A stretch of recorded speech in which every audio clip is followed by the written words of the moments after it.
Welcome to Interviews with Indie Authors. I'm your host, Winona Vale, and today we have with us Tiana M, author of Conquer and Upheaval. Welcome, Tiana, to the podcast.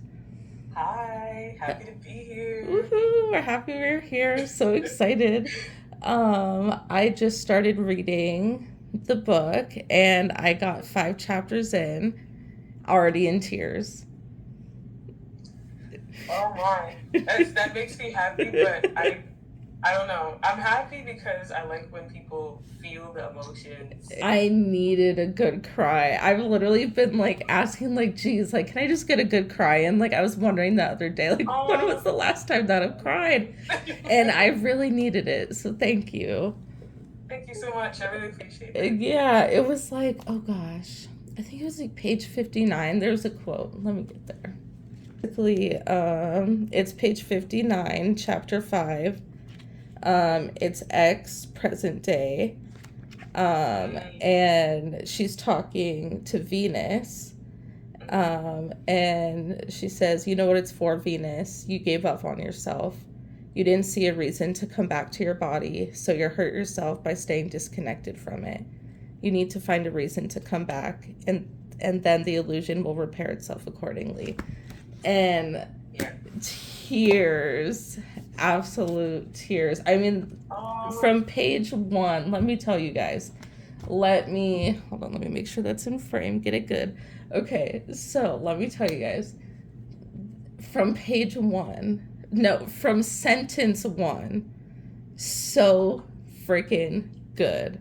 thank you Like, so much. you're welcome. Oh my gosh, like, my favorite books are the ones that make you feel something, because I feel like it's really easy to be in that freeze state in Mm-hmm, today's world. mm-hmm. And I like, this was like the little punch in the gut that I needed to, like, literally what that quote was talking about. Like, I need to like get back in my body. And I didn't realize that like that had been happening. That was like, I was outside of it until that quote, and I was like, holy shit, like, Girl, you're gonna that make was me it. cry Do on it. camera. I love making authors cry. It's like That's good. we're so weird about it. It's like we just love making each other cry. I know, uh, but hey, it's good for you. It's good for I think, you. like, you know what? I just answered my own question. I was wondering the last time that I cried. It was my last interview that I did. Oh wow, see? Yeah, because she Wow. she was just telling me about Mm. uh what was it? Just like, she was just like kind of hyping me up, and I was just like getting really down on Yeah. myself, and it just made me cry because I was like, there's no way that you're being this nice to me. Like, this is crazy. Well deserved though, because I love what you do. I Thank really do you. respect what you do, and I just got into the Discord, and I'm like, this is fantastic. Like, I love that this space exists. So, Thank you. yeah, Yeah, thank you. That. This is amazing. thank you. Snaps to me. I was very inspired by your story with how Michael helped you getting your book cover. Right. So that's definitely something that I want to get into. At Yeah, for sure. Okay, hold on. Um, Let me pick you up mind if I get into it right now since you picked it up? Yes, yes. Sorry, I'm just picking up my phone. No, you're So, good. Mhm. can you tell me about your book? And after that, can you tell me a little bit about your story with your book cover? Okay, so for a little bit about my book, it is a dystopian fantasy series about people that get superpowers based off of the different types of trauma they experience. So, if somebody is a victim of SA, they can get the superpower to astral project, which is basically being able to leave your body and like be a ghost, like your soul leaves your body. Um, there's also forced isolation, and people that are victims of forced isolation are able to teleport sometimes if they have the neo-human gene. When it comes to my characters, they have big personalities. They're very similar, but they're also very different. They're equally as different. So it causes them to clash and sometimes argue. But I also allow them space to grow and apologize, know when to apologize, and to learn from their mistakes. So that's a little bit about my book and the characters. As for the whole situation with the AI cover, So, so basically what had happened is I went through, so for the first book cover, I went through this website to get a cover done for the hardback because I wanted a brand new cover for the hardback cover for book one, Conquer. I commissioned a book cover, I get it back really quickly, and I'm like, yo, this is fantastic. Now, at the time, I didn't know how to detect AI. Like, I didn't know nothing about that. So in my Mm-hmm. mind, I'm like, oh, this is tight. Let's print it, let's get it shipped out. Mm-hmm. And then I keep getting questions. People are asking in my live, like, yo, is this an AI cover? Is this an AI cover? And I'm like, no, I commissioned the cover. Like, I paid for the cover. Yeah. Why would AI art? Like, why would I pay for something I could plug into a computer myself? So I was like, Mm-hmm. no. But come to find out, eventually I'm like, I'm getting too many of these questions. So I go Mm-hmm. and I run the photo through a couple of scanners. Come to find out, it was done with AI. Now, mind you, months have passed by at this point. So I was like, okay, next time I go with this company, I'm gonna have to tell them don't use AI on my stuff because now Mm-hmm. I'm getting backlash because I paid money to commission a cover from somebody that doesn't even really do art because Yep. AI art is not real art. Mm-hmm. If I wanted to plug something into a computer, I would plug it into the computer, but that's not ethical because it's stolen work. Um, but yeah, I go ahead and I go back to this company a second time for the second book cover, and it I requested that they not use AI on the book Mm-hmm. this time. And the guy emails me back and he's like, oh, well, we use so and so program and AI is built into the program, so I can't guarantee that I'm not going to use AI on the book. So I was like, wait a minute. Well, if exactly. So I was like, Like, if what you the can't hell? guarantee that you're going to use AI on the book, then you're not an artist. Like, that's an Mm-hmm. excuse. So I was like, all Yeah. right, bye, I'm done with y'all. So before I even got to this company, I wasn't even going to go with them again because I was very skeptical. Before that, I had two other artists I had scheduled something with. The first artist, she had got a little nasty with me Mm-hmm. because you were going back and forth with these stock photos, and she wasn't getting the vision, and I couldn't respond to her as fast as she wanted me to respond Yeah. because I was working. Mm-hmm. I worked two part-time jobs. So my schedule's kind of busy during the school year, and she didn't she just didn't like that I couldn't respond on time. She was like, oh, I'm gonna have to stretch back the due date or I'm gonna have to cancel your order. And that's when I got fed up. I was like, you don't threaten to cancel somebody's order because they can't immediately respond. Like, that's Yeah. not cool.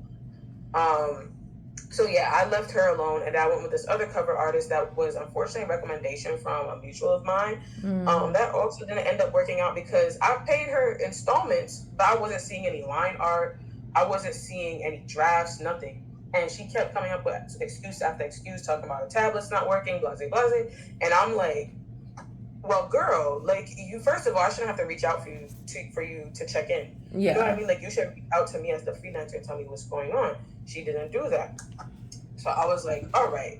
After that go around and after that fell through, that's when I made a post on Instagram. I was like, look, y'all, I'm done. I'm quitting. I'm quitting, Mm-hmm. and I'm not doing this anymore. Like, I couldn't afford it. I couldn't afford a cover because at this point I was able to dispute the charge with the other girl, but it was just I was running out of the funds and I was so frustrated. So I was done. I put up a quitting post. And Yeah. from that post, Michael LeBourne emails me, not emails, he DMs me and goes, you're not quitting because I'm gonna help you. I was like, word? And he was like, yes, that's why I'm DMing you. Like, I'm gonna get your cover paid for. Like, I got you.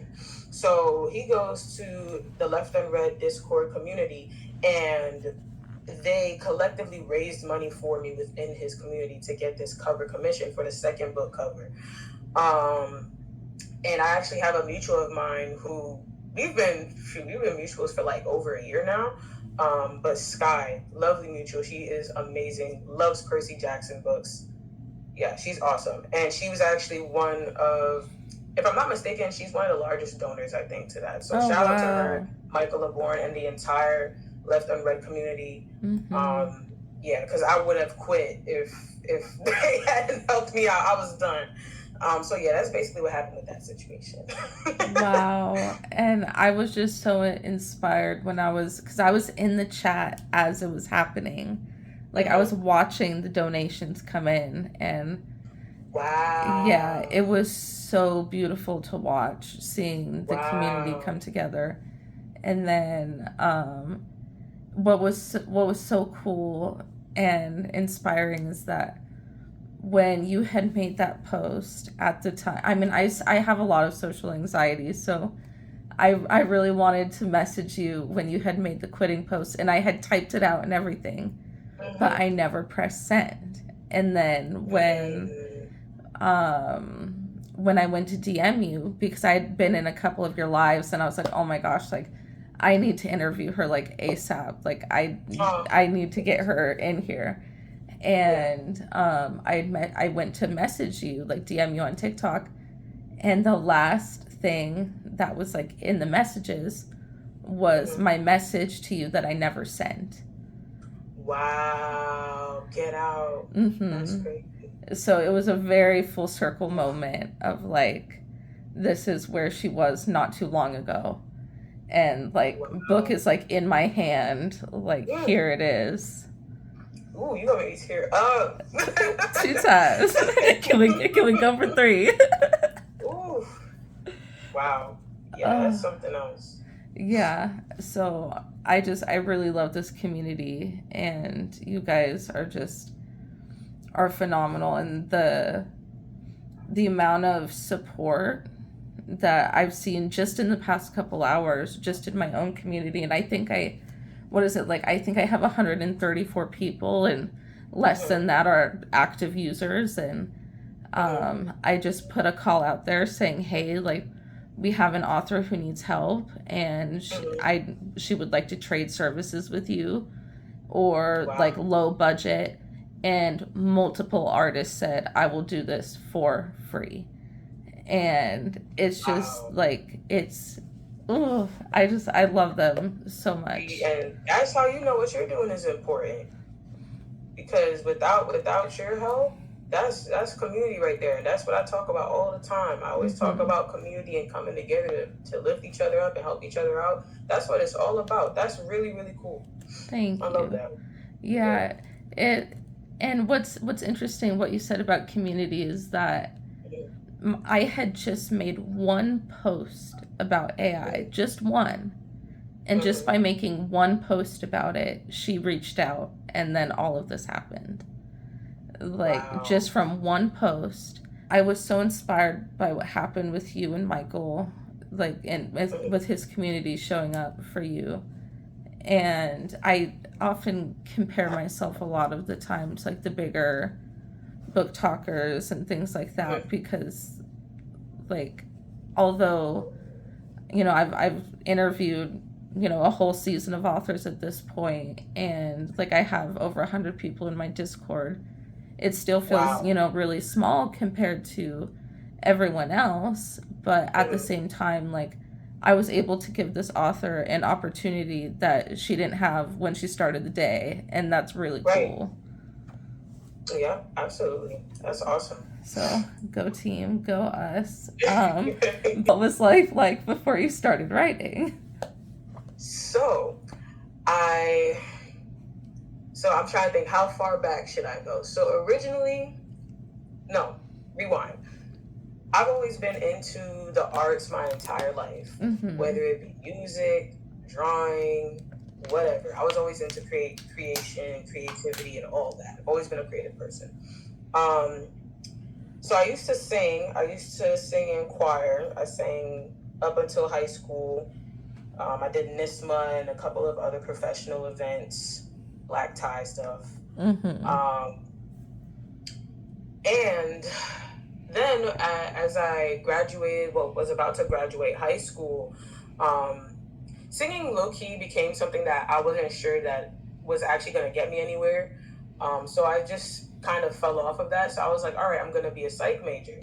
Now, Ooh. mind you, the year before I became a senior, I started taking a playwriting class. I loved Mm. that playwriting class. Don't ask me why it never occurred to me to write until college, but that's neither here nor there. That playwriting class is important because that's where it started, Okay. playwriting, and I took it as an English elective.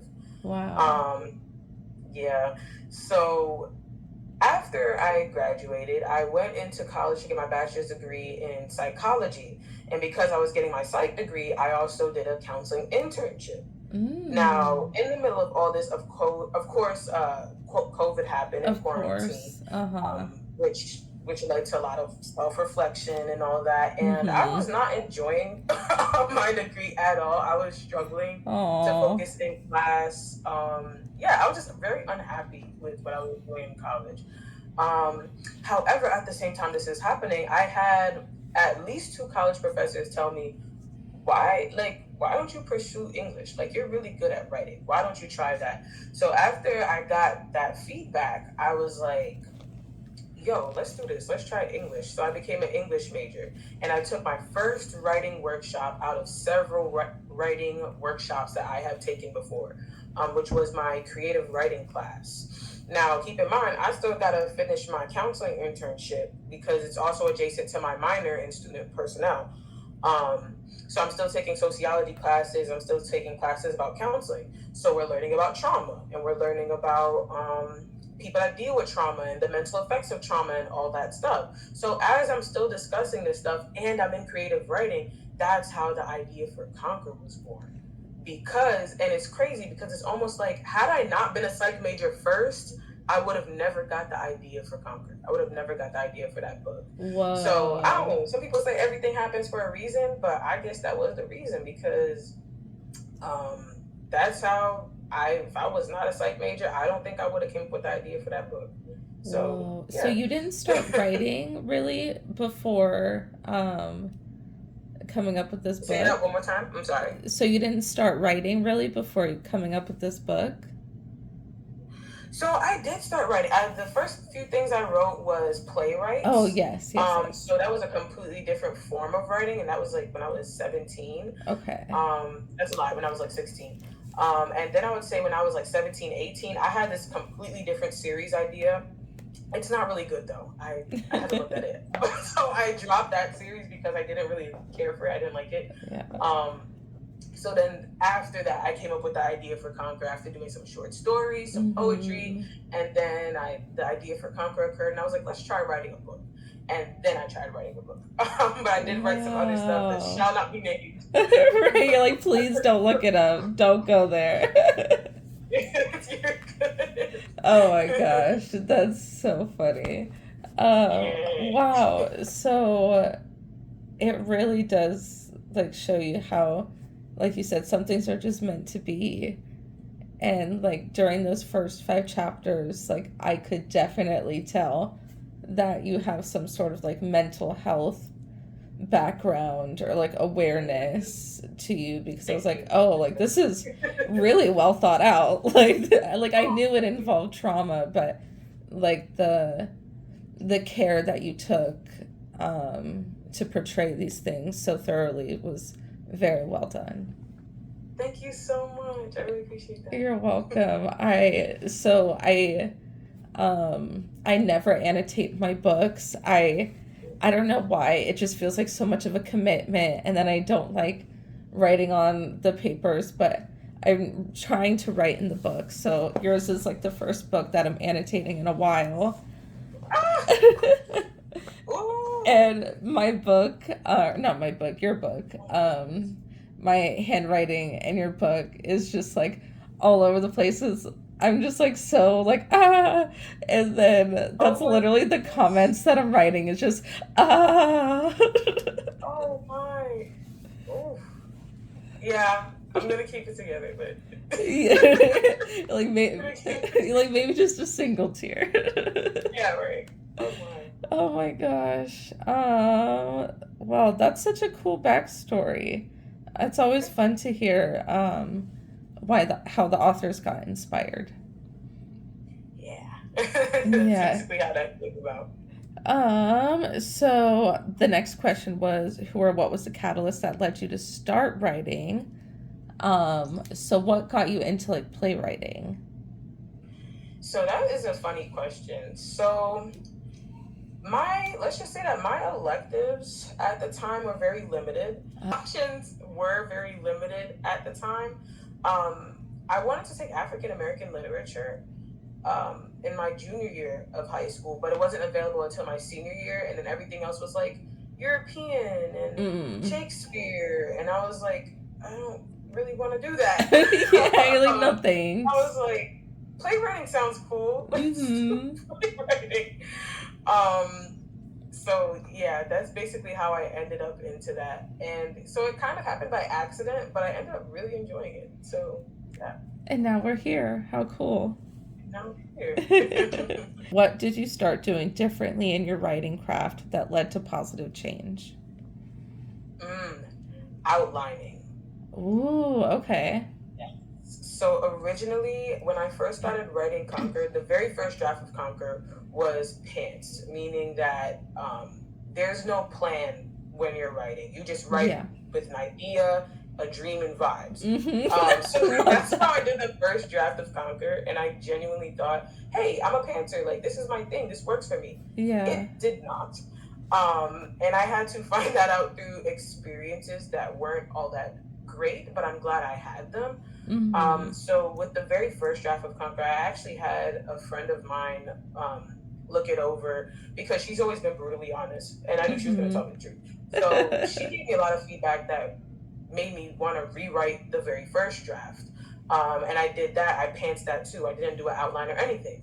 Then I sent out beta reader copies, and I had one beta reader who gave me some really, I don't even want to say harsh because she was very kind about it, but it was some hardcore feedback. Mm. She had basically nothing positive to say. Damn. She was like, yeah, she was like, you need to do a complete rewrite, gut it, pull it apart, and start all over.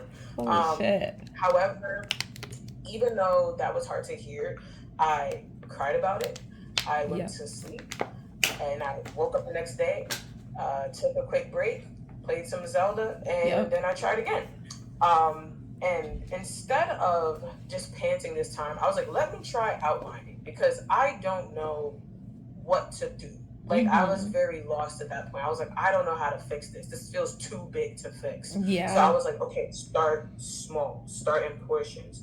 And that's when I started chapter by chapter outlining. And that's the first time I actually hand wrote that outline for the Oh, first time. cool. I wrote an outline. And that's how we got closer to what is the version of Conquer we have today.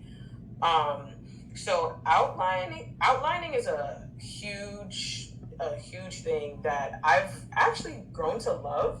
I didn't think I would love outlining at first because I thought I was the type of person where I just needed to dive into things and just get it done without planning. Mm-hmm. Um, but no, I'm a planner at heart, and I like to the Nice. point where I'll world build it. I'll have a world building document, a chapter by chapter document, a Mm-hmm. first. Like I love outlining now. I have so much fun with it. So yeah, that's one thing that drastically changed. And without it, we wouldn't have the book as it is today. Exactly right. So it's a very positive change. Yes, 'Cause- I'm glad I did it. right. My life is a lot easier. You're like, it hurt in the moment, but needed to happen. Yes, exactly. And that just goes to show you, like, how much of an impact, like, beta reading and things like that can have. Because, like, you can Absolutely. think your book is the shit, but maybe it's not. Maybe it's not the shit. Maybe it's just shit. Exactly. So, that's basically what happened. I was like, ooh, You're like okay. noted, and then meanwhile you're like Yeah. furiously scribbling. You're like, okay, back to the drawing board. Yeah, basically that's what happened. And yeah, I started color coding and everything. So, yeah. So how long did the rewrite take you? Well, that's a good question. So, if I'm not mistaken, actually, funny enough, it's August. I think it was summertime, and I got the results of that beta read back at the beginning of August. I think I did that rewrite by September. I did in like a month. Oh Like damn. oh yeah. Like when I do a rewrite and I'm like focused and I'm determined, I could do it in a month because what happens is I will sit in front of my computer or I'll sit in front of a piece of paper for hours. Or if I'm on a drive, I'm writing. So I always have my notes app open. If I have a pen, Mm-hmm. I'll write something down on my hand, whatever. So it's like my brain is always going. Like if it's not busy at work, what am I probably doing? On my phone, typing. I got an idea. So it's like, it sounds crazy, but it's like when I'm like hyper focused on something, like I was gone. So it's like I kind of just flew with it. And yeah, so I was spending hours at a time in August getting that rewrite done. Damn, So that's really yeah. impressive. Can you tell us a little bit more about your book, specifically about some of the themes? Just like maybe like just dive in a little bit deeper into the story Okay, without spoiling so it too much. without spoiling too much. Okay, so first of all, the full power system goes like this. So we Okay. have SA victims can astral project. Um, we have the DA victims, domestic abuse victims, can use ice abilities. Um, Victims of forced isolation can teleport.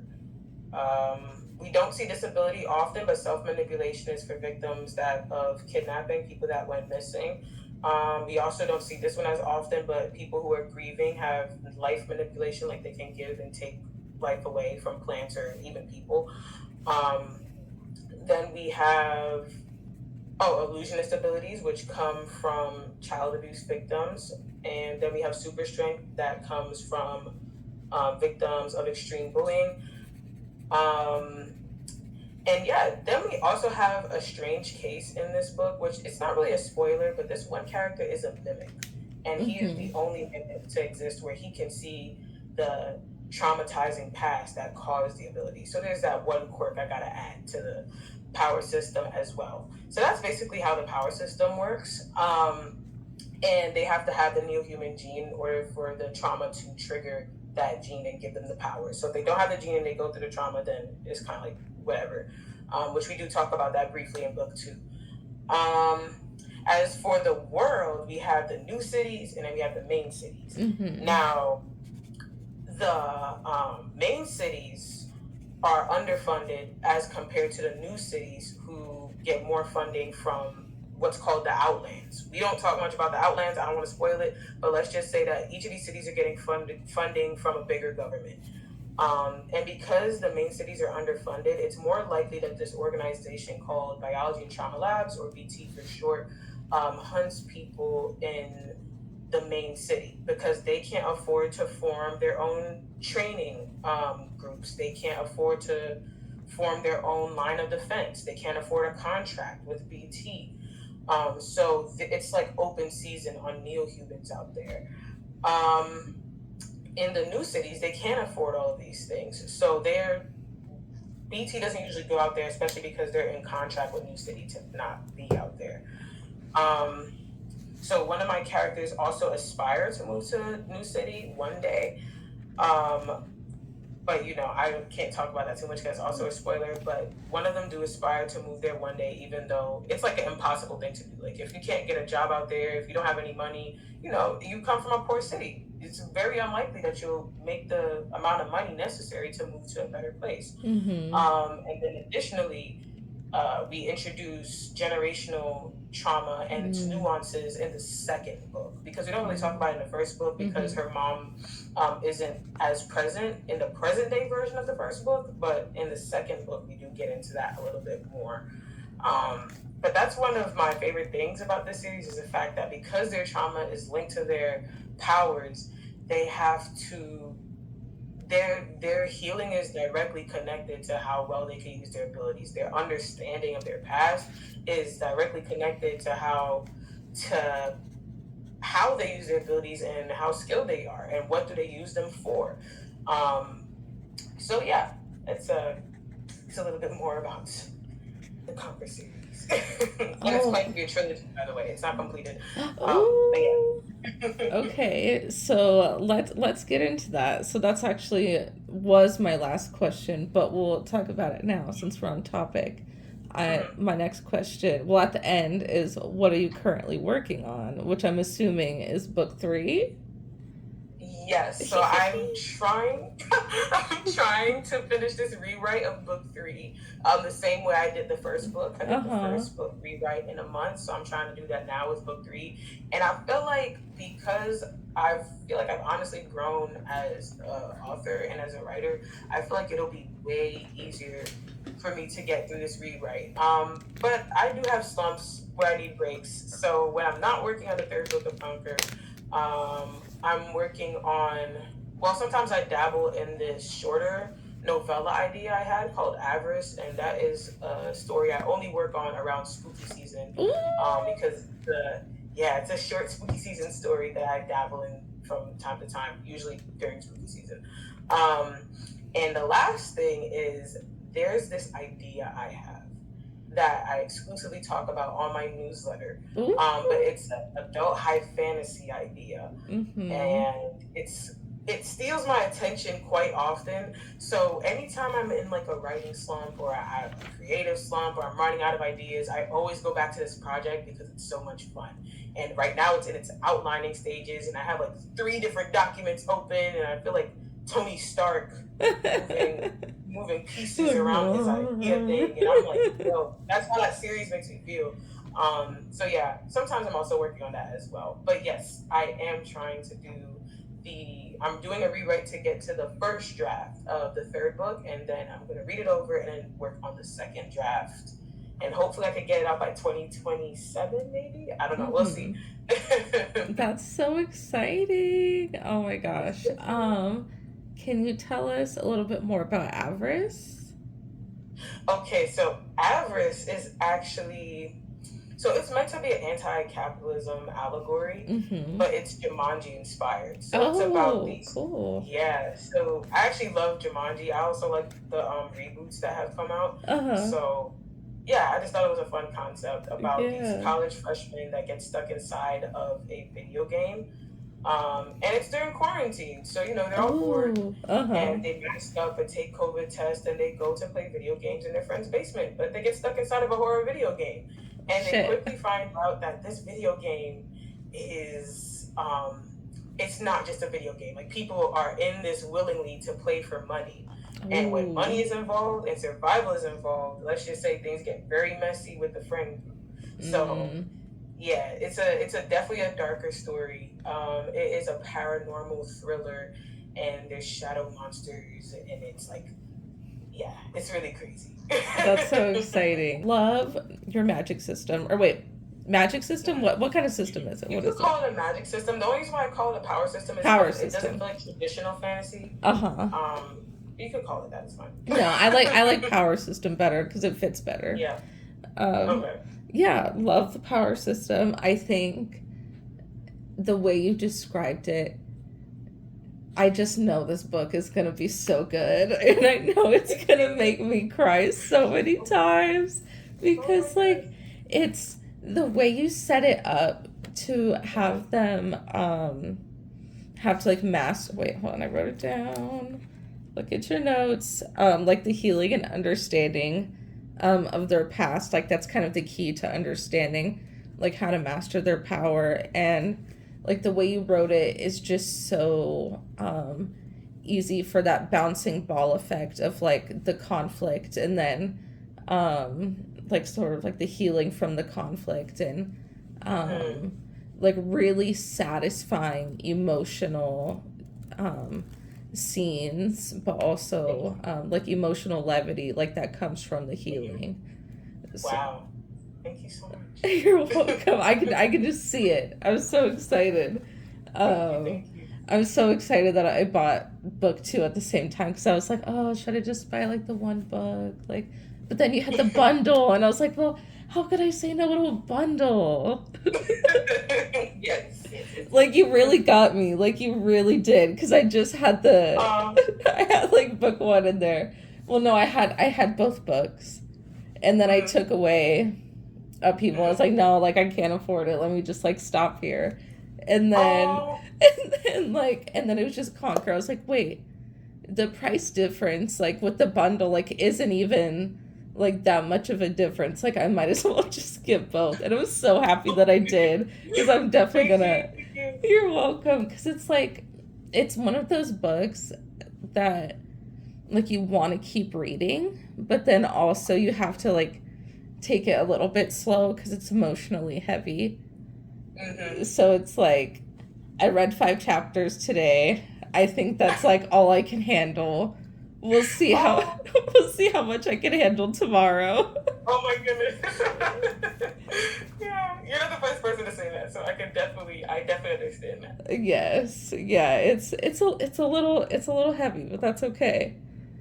One of the lives that I stumbled into on TikTok was you were talking about Black love and how that is a super important topic and theme in your book. So, can you share a little bit more about that?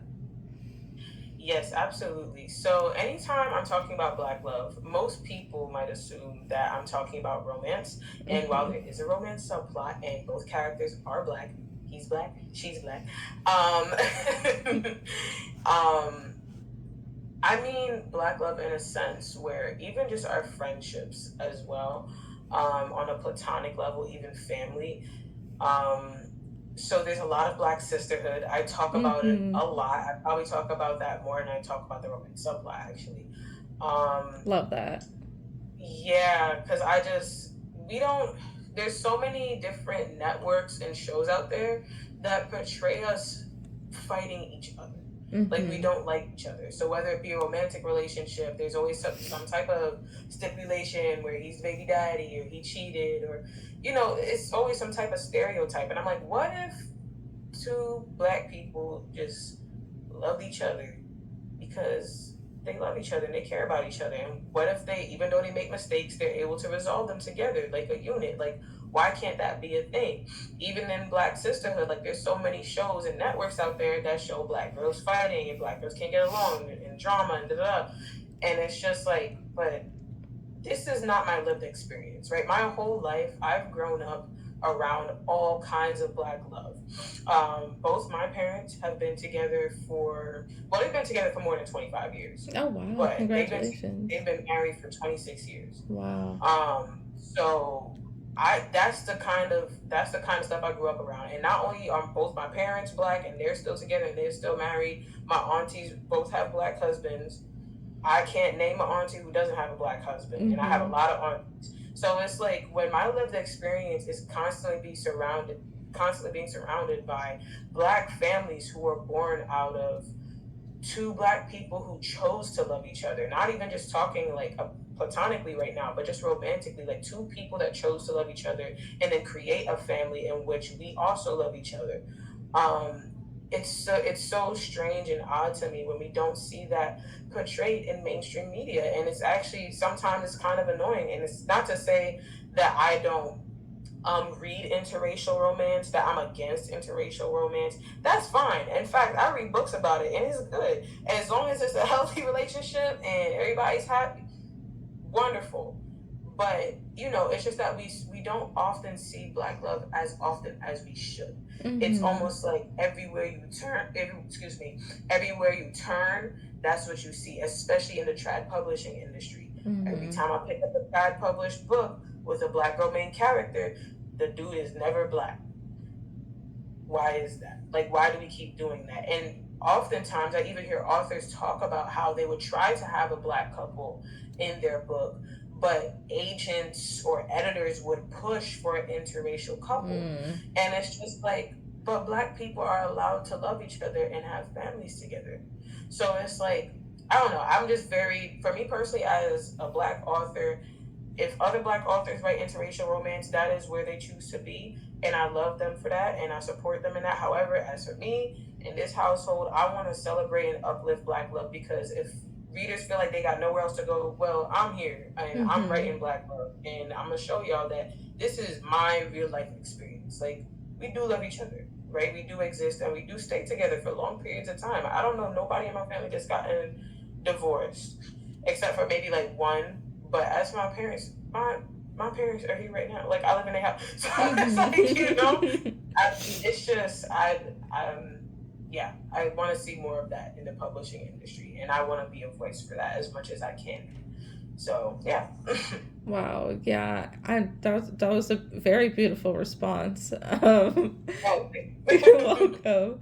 marketability, even just in general, like sometimes it's not even a couple. They'll just be like, yo, add a white character so that Mm-hmm. way, people will buy the book and we can market it and sell it.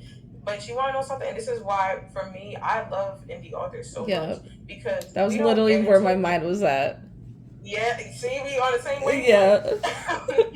But that's why I love indie authors, because it's like we don't do what we do for marketability or like for Mm-hmm. sales. We do what we do for the love of the game. Like we love what we do. We put ourselves into debt sometimes to do what we love to do. So when you read, I just read several indie books recently, and those be the same books that make me cry, that make me shed Mm-hmm. a tear, because you can tell that the author put their heart into it. Like they didn't just write this to make it sell. It's just, it has more substance and meaning to it, and it's because we're not writing for a trend. I see this thing happening right now on TikTok, even where people are complaining about romanticides and how bland they are, or Mm-hmm. even just Mm-hmm. fantasy in general. Some people saying how bland YA fantasy can be. But Mm-hmm. it's like, you don't get this in the indie publishing space, because in the trad industry, everybody wants the next Avatar. Ugh. Everybody Yep. wants to be right. Everybody wants to be the next SJM or Coho. And it's like, that's why we get all these carbon copy books, because it's like people are looking for something that's going to make them money based off of what's trending. And what's trending is, if Mm-hmm. everybody's talking about one book, like Avatar or Powerless or whatever it may be, these industries are going to follow that trend. They're going to keep pushing authors to make these books that are going to sell, because they see what everybody's holding up. So that's why I'm very adamant, at least on my account, I'm very adamant about supporting indie authors, because, like, look, it's supply and demand. You're not showing them you want substance, right? Because you're Mm-hmm. all talking about the same books. And everybody complains that we're talking about the same books. But when people post about indie authors, or even when indie authors post, look at the view count, right? Look at the numbers. And it's not to say people can do whatever they want, because I know readers, they say, oh, you can't tell us what to do. I'm like, you're absolutely right. I can't tell you what to do. But it's like, you can't sit here and complain about one thing and then not have the actions to back behind it. You Mm-hmm. say you want diverse books. You say you want different types of books. You say you want books with substance. All right, then some people, I hate to break it to you, but some people not looking where they need to look. You might have to try an indie book. And if you're not sure you're gonna like an author, I just made a video about this today. I'm gonna post it tomorrow. But like, if you're not sure about an indie author's book, well, download a sample on bookshop.org. They got samples. And even, I know some people don't want to use Amazon, but for people that do use Amazon, I say support indie authors on Amazon, right? Because some of us are limited to that still. So if you're going to shop on Amazon, let it be an indie author. But Mm-hmm. even Amazon, they have where you could download an ebook sample. So you can get a feel for the author before you even purchase the book. But it's like, I don't know what to tell y'all, because I'm like, well, I'm having a great old time. Right. Diversity. I don't know what y'all are talking about. And that's not even speaking as an author, because I was a reader way before I was an author. I've been reading for leisure since I was like 12. Yeah. So, as a long time reader, I don't know what to tell you. I'm happy. I'm having a great time. So, I don't I love that. That was so funny.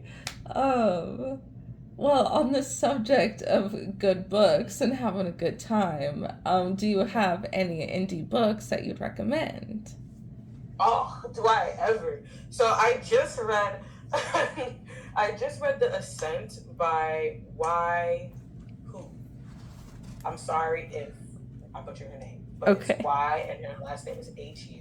Okay. And that is an adult pirate fantasy, and I love a good pirate story. That book was so good. I just read it, and I'm so invested. I can't wait for the sequel. I recently read Tournament of Heirs, as I forget her name. Tournament of Heirs. I read that one as well, also indie published. Fantastic. That book actually made me bawl real tears. And I don't cry at books like ever, but that Mm-hmm. book had me messed up. And I teared up a few times, but there was this one scene that completely messed me up. Oh my goodness. That one's amazing. Tatiana Obi, love the Sister Samurai series. When Blood Meets Earth. I think you actually interviewed EA Noble. Yes, So I did. She's yes, great. I have that book sitting right up on my shelf display, because that cover is absolutely beautiful It and done is. by a real artist, period. Mm-hmm. So yeah, that book is also amazing. A Touch of Destiny, another pirate, historical pirate fantasy by Nicole Velasquez. And Ooh. yeah, so like, that's just a few I can name off the top of my head, indie books I love. Oh, The Gems by MC Jeter, that's another one. And another series that always gets me out of a reading slump, a YA dystopian series, Anaya LJ. She is fantastic. She is also very knowledgeable. She's going to tell you she's not knowledgeable. I feel like she knows what she's doing. But if you ever meet her, she's very humble. She's very sweet. I love her to pieces. But she's phenomenal. I love her. But yeah, so now that's it. Oh my gosh. Well, I have to zoom in on all your videos and figure out what books you're reading. Yeah, I try to talk about them as much as I can. Mm-hmm. There's just so many of Oh, them, and I you feel did like just do a recommendation video. yes, I just did. I did two recommendation videos talking about some books that I talk about a lot. I Mm-hmm. have to start talking about other books too, but like those books, I just love them so much. So I talk about them very often, and some of those books are also recent reads as well. Mm-hmm. So yeah, I love my indie authors. Oh, They so have good. so like you seen the Superman movie? No, not yet. Not yet. Oh, Oh, have you seen the I've punk seen rocker clips song? of it though. You've seen clips of it? Yeah. And have you like seen like, the punk rocker trend with like you need to nerd out and like all that? Yeah. Yeah. So like I feel like indie authors they're so punk rock. Like in Yes. this industry, I'm like y'all are literally Superman I because it's literally like think about that all the time. How punk rock, like how freaking punk indies are. it is so punk because it's like the industry tells you you're not a real author and you can't do this and you can't get clout if you don't try to publish. Like the industry is constantly against you, especially when you're a person of color. Mm-hmm. And the authors say, no, I don't care about your standards. I don't care if you think I don't have the right marketing. I don't care about none of that. I have a story, I have a dream, and I know there's people out there who need me, and I'm gonna go save them, despite the fact Hell that yeah. y'all throwing trash at my head. Mm-hmm. So Yeah. that's how I'm like, yo, like y'all are the real punk rock of the publishing industry. For Like I real. love them down. They love what they do and it shows. Despite there's some valid stigmas that I don't think are also fair stigmas. Mm-hmm. Because there's stigmas that talk about how indie authors, oh, they don't get proper editing or they don't do this properly. Now, there's a bunch of things to consider. Number one, editing is very expensive. So when you see those Kickstarters come up for indie authors, you say you want to diversify your shelf, help out an indie author. Well, there's Kickstarter so that way she could get or she, he, they, them, whoever could get a proper editor for their book, a professional editor, I should say, not proper.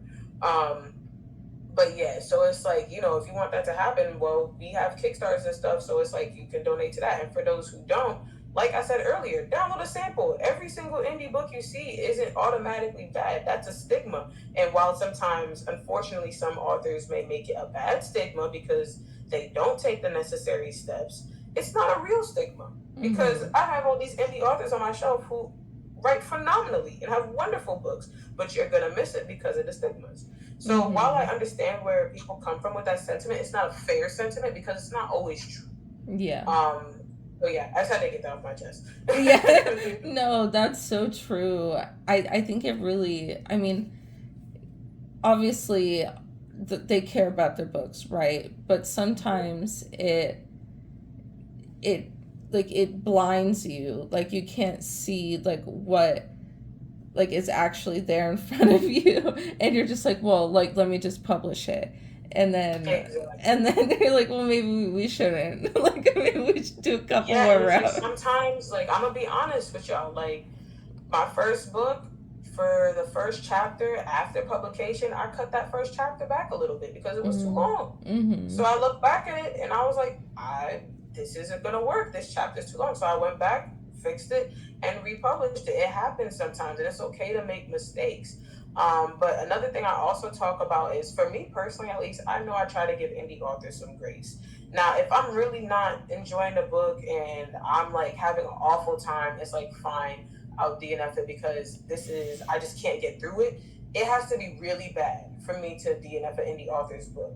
But I give indie authors grace, especially now because I know that it's really just a person and a laptop and a dream, and Mm-hmm. there's already so many things working against them. So it's like I understand. Like I have a mutual where she just cut some of her chapters as well, and now I was going to try the book regardless, but it happens sometimes. Mm-hmm. But the point is that especially when you do a debut, you're gonna grow as you go along.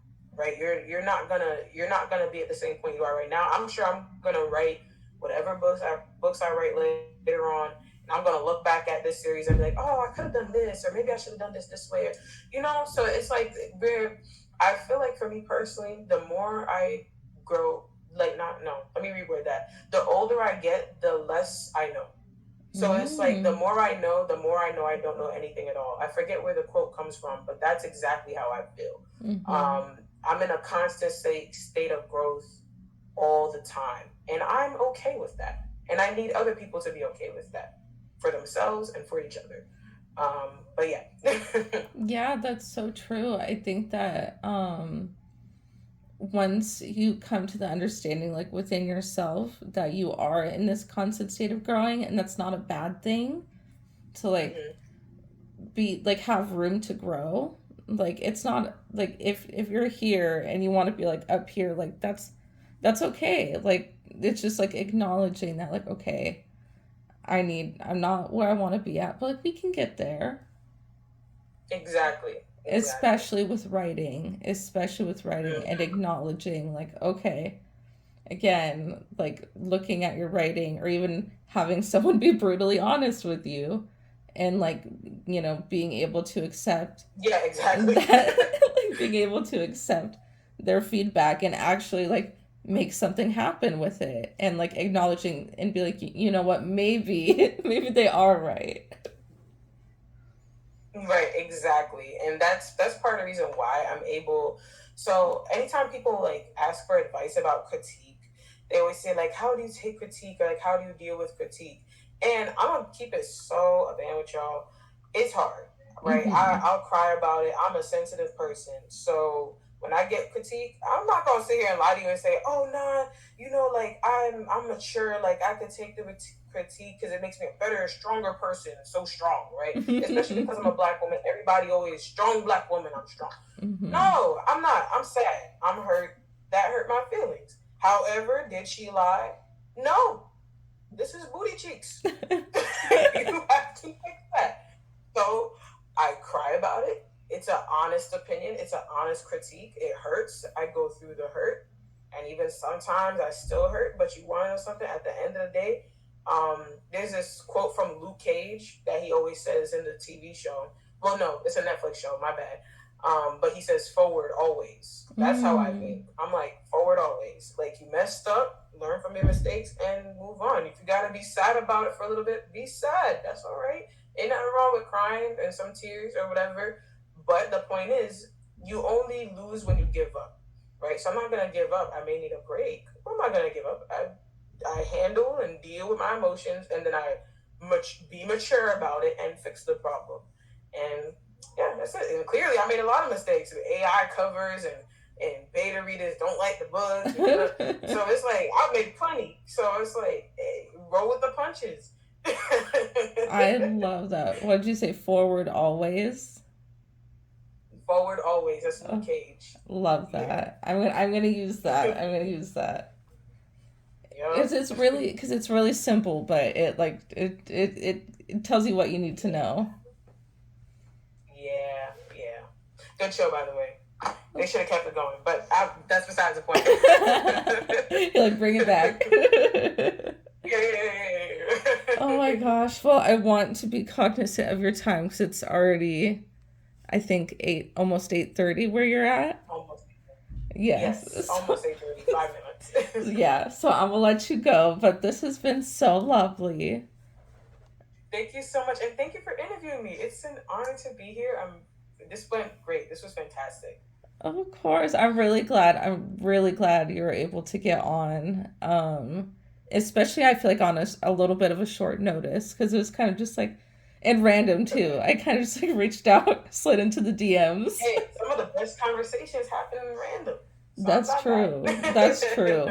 And I love it because like I literally handed you the floor. I was like, okay, do you want to go on a tangent? And then you're like, I don't know if I have anything to say. And then proceeded to go on like multiple Yeah, tangents. exactly. I was like, look, if you just throw something out there, I'll catch the ball and I'll run with Yes, it. that's literally what happened. And it's like my dream. You're like the dream guest. I can just like give you a nugget and then you roll with it. I've I've never been complimented for me yapping. Like that's never been a compliment before. So Oh I my really gosh, appreciate no. I love it. It's okay. Also, you getting all of your edits done in a month. First of all, that makes so much sense to me because how often I see you on TikTok working. First of all, yeah. every time I open my damn phone, you make me feel like shit because I'm like, well, damn, fucking Tiana's out here working her ass off, and I'm sitting here doom Yeah, I'm scrolling. literally going for like 10, 12 hours a day. Like, you're working hard, dude. Like, I see you. Thank you so much. I really appreciate it. It's because I love what I do. If I didn't love it, I probably wouldn't do that. But Right. Well, that's good. It's nice to know that you're enjoying it while you're on there. yes, I am. Okay, every time I'm this is like gonna be my challenge to myself. Every time I scroll across your lives, I have to work. Like we'll I actually co-work. have a mutual who does that. Really? Oh my Every god. time I go live, she's like, "Oh, I gotta get off my phone. It's time to do Mm-hmm. some more." Because it's a good reminder. Because like I said, like I'm in that freeze state a lot of that time, so doom scrolling is really easy for me. So I get stuck in Same that a here. lot. So when I see your lives, I'm like, oh shit. Guess I gotta That's go do exactly why I do it something. because I do scroll, and I'm like, okay, if I'm live streaming, I can't scroll, so I'm gonna live stream. That's so smart. It was so nice having you, and I hope you have a good day. Thank you so much, and thanks for having me. This was awesome. It actually made my day. Like this was the highlight of my day. Oh, So this was thank the you. highlight of my day. I love talking to you guys. Y'all are the best. Y'all are Okay. really the best. Oh, This whole community, y'all are awesome. yes. Go Indies, especially the diverse indie community. Y'all rock. Yes, love you guys. All right. Goodbye. Bye. Good night. Have a good one. You too. Goodbye.